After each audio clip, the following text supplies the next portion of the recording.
ሰላም ውድ የቻናላችን ቤተሰቦች እንዴት ናችሁ? በያላችሁበት የዓለም ዳርቻ ሰላማችሁ ይብዛልኝ። የዚህ ቻናል አዲስ የሆናችሁ ሰብስክራይብ በማድረግ ጀምሩ። ነባር ቤተሰቦቻችን ደግሞ ላይክ እና ሼር እያደረጋችሁ አማርኛን ባለመጻፋችሁ ባለማንበባችሁ የሚደርሱባችሁን ተጽዕኖች አለፍ አለፍ ብዬ ነግሬያችሁ ወደ ዋናው ትምህርት ሄዳለሁ። አንድ ሰው አማርኛን ባለማንበቡ ወይም ባለመጻፉ በጣም ብዙ ተጽዕኖች ይደርሱበታል። ከነዚህ ተጽዕኖች መካከል አንድ አራት ያክሉን ነግራችሁና ወደ ዋናው ትምህርት እንሄዳለን። አንደኛው አማርኛን ማንበብና መጻፍ ባለመቻሉ የሰው ልጅ የመተማመን መንፈሱን መላላት ያስከትልበታል። ይህ ማለት የራሳቸውን ስም መጻፍ ወይም ቀላል ምልክቶችን ማንበብ አለመቻላቸው በሰዎች ፊት ዝቅ ብለው እንዲሰማቸውና በራሳቸው እንዳይተማመኑ ያደርጋቸዋል። ይህ ከማህበራዊ ተሳትፎ እንዲገለሉ ሊያደርግም ይችላል። ሁለተኛው ለተንኮልና ለብዝበዛ መጋለጥን ያስከስታል። አለማንበብ አለመጻፍ ለተንኮልና ለብዝበዛ መጋለጥን ያስከስታል። ይህ ማለት ፊርማቸውን በሚያውቁት ወይም በማያውቁት ሰነድ ላይ ማኖራቸው ወይም የገንዘብ ልውውጥ በጽሁፍ ማረጋገጥ አለመቻላቸው ለሌሎች አጭበርባሪዎች ተጋላጭ ያደርጋቸዋል። ይህም ንብረታቸውን፣ መብታቸውን ሊያስነጥቃቸው ይችላል። ሶስተኛ የመረጃና የጤና እክል ሊገጥማቸው ይችላል። ይህ ማለት መድኃኒት የታዘዘላቸውን ወይም የታዘዘላቸውን መድኃኒት አጠቃቀም መመሪያ መጠንና ሰዓት ማንበብ ባለመቻላቸው ለከፍተኛ የጤና ችግርና አደጋ ያጋልጣቸዋል።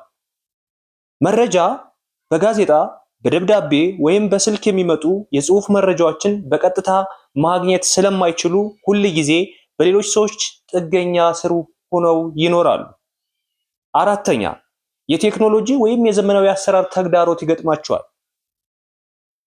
በአሁኑ ጊዜ የባንክን ጨምሮ አብዛኛዎቹ አገልግሎቶች በዲጂታልና በጽሁፍ የታገዙ በመሆናቸው እነዚህን ወገኖች ራሳቸውን ችለው አገልግሎት ማግኘት እንዳይችሉ ይደረጋሉ ወይም ይከብዳቸዋል። ባጭሩ ማንበብና መጻፍ አለመቻል አንድን ሰው ነፃነትን፣ ግላዊ ምስጢርንና ደህንነትን በእጅጉ ያሳጣል።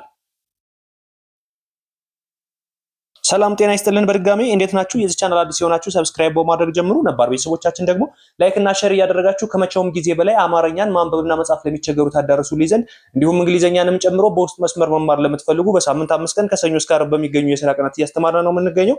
ባላችሁበት ሆናችሁ በኦንላይን ትምህርታችሁን በአጭር ጊዜ ብቻ አቀላጥፋችሁ ማንበብና መጻፍ ትችላላችሁ። መጀመሪያ ላይ እንደጠቀስኩላችሁ ብዙ አይነት ችግሮች እናንተም ጋር ይገኛሉ። እነሱን ችግሮችን ለመቅረፍ ደግሞ ቀለል ባለ ሁኔታ በአጭር ጊዜ ብቻ ራሳችሁን መለወጥ የምትችሉበትን ትምህርት እየሰጠን ነው የምንገኘው። ባላችሁበት ሆናችሁ በኦንላይን ትምህርቱን መከታተል የምትፈልጉ እዚህ ጋር በማስቀምጥላችሁ ስልክ በቀጥታ በመደወል በኢሞ፣ በዋትስአፕ፣ በቴሌግራም የምታገኙን ይሆናል። አሁን ደግሞ ዛሬ ይዤላችሁ የመጣሁት በተለይ አብዛኞቹ ማንበብ እየሞከርና ነገር ግን መጻፍ የምንቸገር ልጆች እነዚህን መሰረት ያደረገ ትምህርት ብንወስድ የተሻለ ለውጥ ይኖራቸዋል ብለን ስላሰብነ ዛሬ ይዤላችሁ የመጣሁት አንደኛና አራተኛ ድምፅን ባለመለየታችን ማንበብና መጻፍ ተቸግረናል። ነገር ግን በምልክታቸው በማወቅ ማንበብ ብንችልም ሁሉ መጻፍ የተቸገርንበት ዋነኛው ዓላማ ይሄ ስለሆነ ስለዚህ አንደኛና አራተኛ ፊደሎች ሁለቱ የተለያዩ ፊደሎች መሆናቸውን ለማወቅ በቃል መሰረት እናያለን።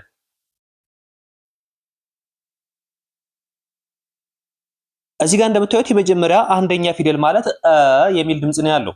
በአንደኛ ፊደሎች ውስጥ የሚገኘው የሚል ድምጽ ሲሆን በአራተኛ ፊደሎች ውስጥ የሚገኘው ደግሞ አ የሚል አፍ የሚያስከፍት ድምጽ ነው። ስለዚህ የመጀመሪያው ፊደል ላይ የምናገኘው ወይም የመጀመሪያ ድምጾች ላይ የምናገኘው ተመሳሳይ አንድ ወጥ የሆነ የሚል ድምጽ ነው የምናገኘው። እሱ ማለት መጀመሪያ ለ ስንል የሚል ድምጽ አለ፣ መ ስንል የሚል ድምጽ አለ፣ ደ ስንልም የሚል ድምጽ አለ። ስለዚህ ይሄ ለመደ የሚለው ቃል ሶስቱም ፊደሎች የተመሰረቱት በአንደኛ ፊደል ብቻ ወይም በሚል ድምጽ ስለሆነ ለመደ የሚል አንድ ቃል እናነባለን።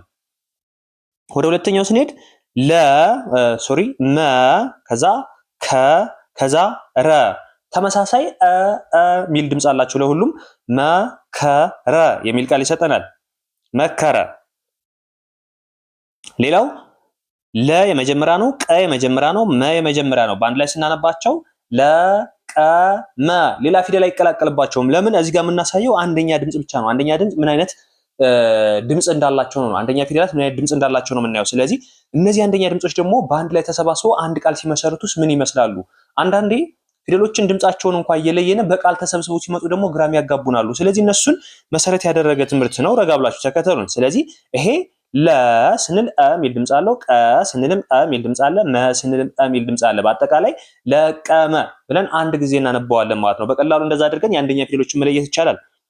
እዚህም ጋር ስትሄዱ ተ ይላል፣ ረ ይላል፣ ከ ይላል፣ በ ይላል። በአንድ ላይ ተረከበ ይላል። እነዚህ ሙሉ አራቱም ፊደሎች አ ሚል ድምጽ አላቸው። ተ ረ ከ በ ተረከበ ስንል ሁሉም በተመሳሳይ አ ሚል ድምጽ ነው ያላቸው። ስለዚህ አንደኛ ፊደሎች ላይ መያዝ ያለብን ነገር ምንድነው? አ የሚል ድምጽ ብቻ እንዳለ ነው ማወቅ መቻል ያለብን። አንደኛ ፊደል ላይ ሁሌም የምንወስደው አ ሚል ድምጽ ከሌለ አንደኛ ፊደል መሆን አይችልም። እንዲሁም አራተኛ ፊደል ላይ አ ሚል ድምጽ ከሌለ አራተኛ መሆን አይችልም። እያንዳንዱ ከአንደኛ እስከ ሰባተኛ የአማርኛ አናባቢ ድምጾች አሉ። እነሱን አናባቢ ድምጾች በስነ ስርዓት በመጠቀም እያንዳንዱን ማወቅ እንችላለን ማለት ነው። እያንዳንዱን ማወቅ እንችላለን። ስለዚህ አሁን የአንደኛ ፊደሎችን አ ሚል ድምጽ እንዳላቸው ከለየነ አሁን ደግሞ ወደ አራተኛ ድምጾች እንሄዳለን። አራተኛ ድምጾች ደግሞ አ የሚል አፍ የሚያስከፍት ድምጽ ነው ያላቸው። ስለዚህ ለመደ የሚለውን በአራተኛ ፊደል ስንገልጸው ላ ማ ዳ። ልብ በሉ የትኛው ትርጉም እንደሚሰጥ የእናንተ የቤት ስራ ይሁን። ለመደና ላማዳ ማለት አንድ ሊሆን አይችልም። ለምን? አራተኛ ፊደልን ስንጠራ ሁሉም አ ሚል ድምጽ ነው ያላቸው። አፋችን ከፍተን ነው የምንጠራቸው። አንደኛ ከሆነ ደግሞ አፋችን ሳንከፍት ነው የምንጠራቸው። ስለዚህ ላማዳ ማለት ምንም አይነት ትርጉም የለውም። ስለዚህ ለመደ እንጂ ላማዳ ማለት አይቻልም። ይህ ማለት አራተኛና አንደኛ ድምጽ የተለያዩ ናቸው። ብዙዎቻችን አራተኛና አንደኛ ድምጽ እየተመሳሰሉብን የሚያስቸግሩ ልጆች ስላለን ነው። ስለዚህ ለመደ እንጂ ላማዳ ማለት አይቻልም። ስለዚህ ስናነበውም ላማዳ ብለን ነው የምናነባው አራተኛ ከሆነ። የመጀመሪያ ከሆነ ግን ለመደ። ስለዚህ እናንተ አሁን እዚህ ጋር ብትመዝኑት ወይም ብትመረምሩት ትክክለኛ ትርጉም ያለው የትኛው ነው ብላችሁ እስኪ ንገሩኝ፣ ኮመንት ላይ ያስቀምጡልኝ። የትኛው ነው ትክክለኛ ትርጉም ያለው ለመደ ወይስ ላማዳ? ይህንን ካገኛችሁት አራተኛና አንደኛ ለያችሁ ማለት ነው በቀላሉ። ሌላው እዚህ ጋር መከረ ብለናል፣ ይሄኛውን ማለት ነው መከረ ብለናል። እዚህ ጋር ስንሄድ ደግሞ ማካራ ይላል አይደለ? ማካራ። ማካራ ማለት ትርጉም አለው የለውም? ምንም አይነት ትርጉም የለውም። ማካራ ማለት ትርጉም የለውም። መከረ ካለ ግን አንድ ሰውን መምከርን ያመለክታል ማለት ነው። ስለዚህ እነዚህ አንደኛና አራተኛ ፊደሎች ፍጹም የተለያዩ ናቸው። ፍጹም የተለያዩ ናቸው። ጭራሽ በምንም አይገናኙም። በአንደኛ የጻፍነውን በአራተኛ ብንጽፈው ጭራሽ ምንም አይነት ትርጉም አይሰጥም። በአራተኛ የሚጻፈውን በአንደኛ ብንጽፈው ምንም አይነት ትርጉም አይሰጥም። ስለዚህ አራተኛ ድምጾች ላይ አ የሚል ድምጽ ሲኖር አንደኛ ድምጾች ላይ የሚል ድምጽ ነው ያለ። ስለዚህ እዚህ ጋር መከረ የሚለውን በአራተኛ ስንጽፈው ማካራ ነው የሚለው። ማካራ ደግሞ ምንም አይነት ትርጉም የለውም። ለቀመ የሚለውን ደግሞ እዩት። እዚህ ጋር ለቀመ የሚለውን እዚህ ጋር ላቃማ፣ ላቃማ ምንም ትርጉም የለውም። ለቀመ የሚለው ትርጉም አለው በአንደኛ ስለሚጻፍ፣ ላቃማ ብንለው ግን ምንም አይነት ትርጉም የለውም ማለት ነው። ሌላው እዚህ ጋር እንደምታዩት ተረከበ ይላል አይደለ? ተረከበ። ነገር ግን ይህን ሙሉን በአራተኛ ብንጽፈው ምን ይሆናል? ታራካባ፣ ታራካባ ምንም አይነት ትርጉም የለውም። ታራካባ ብንል ምንም አይነት ትርጉም የለውም። ስለዚህ በዚህ ጋር ልትይዙት የሚገባ ነገር ምንድነው? አራተኛና አንደኛ ፊደል በፍጹም አይመሳሰሉም። ጭራሹንም ትርጉም በቃል ስናስገባው ትርጉም አይሰጥም። አራተኛን በአንደኛ ብንጽፈው አንደኛን በአራተኛ ብንቀይረው ምንም አይነት ትርጉም አይሰጡም። ስለዚህ አራተኛና አንደኛ ፊደል ፈጽሞ የተለያዩ ናቸው። አራተኛ ፊደል አ ሲሆን አንደኛ ፊደል ደግሞ ሚል ድምጽ አላቸው። ሌላው እዚህ ጋር አራተኛና አንደኛን በአንድ ቦታ ስንጠቀማቸው አንድ ትርጉም ይሰጣሉ። ሰ ማለት አንደኛ ነው፣ ማ ማለት አራተኛ ነው፣ ይ ማለት ስድስተኛ ነው። ስለዚህ ሰና ማ ሁለቱ ሰና ማ ምንድናቸው? ሰ የመጀመሪያ ነው፣ ማ አራተኛ ነው። ሰማይ የሚል ቃል ይሰጠናል። ነገር ግን ይሄ ሰማይ የሚለውን ቃል ሰን አራተኛ ብናደርገው መን የመጀመሪያ ብናደርገው ሳመይ ነው የሚለው አይደለ? ሳመይ ምንም አይነት ትርጉም አይሰጥም። ስለዚህ አንድን ቃል ስንጽፍ ወይም ስናነብ በተለይ ያነበብነውን ለመጻፍ የምንቸገር ልጆች፣ ያነበብነውን ማንበብ እየሞከርነ መጻፍ የምንቸገር ልጆች መጀመሪያ ማድረግ ያለብን ምንድነው? አናባቢ ድምጾችን መለየትና ይህ አናባቢ ድምጽ ለስንተኛ ነው የሚለውን ማወቅ መቻል አለብን። ለምሳሌ አ ማለት የሚገኘው አራተኛ ላይ ነው። ይሄ አራተኛ አ ሚል ድምጽ ያለው ፊደል በሙሉ አራተኛ ነው ማለት ነው። ሌላው አ ሚል ፊደል ወይም አ ሚል ድምጽ ካለ ይሄ ድምጽ አራተኛ ላይ ነው የሚገኘው፣ አንደኛ ላይ ነው የሚገኘው። አ ማለት መጀመሪያ ላይ ነው የሚገኘው። ስለዚህ አ ብሎ የሚጠራ ድምጽ ካለ ለመሰረ ሚል ካለ አንደኛ ነው ማለት ነው። በዚህ መሰረት አንደኛና አራተኛን በድምጹ ብቻ በመቻል ወይም በማወቅ ማንበብ እየቻልን መጻፍ የሚያስቸግር ልጆች በዚህ መሰረት በቀላሉ መጻፍ እንችላለን ማለት ነው። በውስጥ መስመር መማር የምትፈልጉ ካላችሁ እዚህ ጋር በማስቀምጥላችሁ ስልክ በቀጥታ በመደወል በኢሞ፣ በዋትስአፕ፣ በቴሌግራም ታገኙኛላችሁ። በሳምንት 5 ቀን ከሰኞ እስከ ዓርብ በሚገኙ የሥራ ቀናት እያስተማርን ነው የምንገኘው። እናንተ ይህ ቪዲዮ እንደደረሳችሁ ሰብስክራይብ አድርጋችሁ ለሌሎች ጓደኞቻችሁም ሼር እያደረጋችሁ ታዳርሱልኝ ዘንድ ከወዲሁ አሳስባለሁ። በአጭር ጊዜ ብቻ በተለይ ማንበብ እየሞከራችሁ መጻፍ የምትቸገሩ እህት ወንድሞቼ ካላችሁ እኛ ጋር ነው። በአጭር ጊዜ ብቻ ማንበብና መጻፍ እንድትችሉ እናደርጋችኋለን። ሌላው እዚህ ጋር እንደምታዩት ካ ማለት አራተኛ ነው። ሜ ማለት አምስተኛ ነው። ራ ማለት አራተኛ ነው። ስለዚህ ካና ራ ስንተኛ ናቸው? አራተኛ ናቸው። ካሜራ እዩት። ድምፁ ላይ ነው አሁን የምትለዩት። አሁን እዚህ ጋር በቅርጽ እንኳን ባታውቁት ፊደሉ ድምፁን ግን ትለዩታላችሁ። ካ ስትሉ አ ሚል ድምፅ አለ። አ ማለት አራተኛ ነው። ሜ ስንል ደግሞ ኤ ሚል ድምፅ አለ። ኤ ማለት አምስተኛ ነው። ራ ስንል ድጋሜ ልክ ካ እንዳልነው አ ምን አፋችን ያስከፍተናል። ስለዚህ አራተኛ ነው። ስለዚህ እነዚህን ድምፆች ካሜራ ብላችሁ ጻፉ ብላችሁ እናንተ በዚህ መልክ መጻፍ ትችላላችሁ። እኔን ድምፄን ብቻ እያዳመጣችሁ መጻፍ ሞክሩ። እሺ፣ ሳታዩ እዚህ ጋር ያለውን ጽሁፍ ሳታዩ እናንተ በድምጽ እያዳመጣችሁ ለመጻፍ ሞክሩ።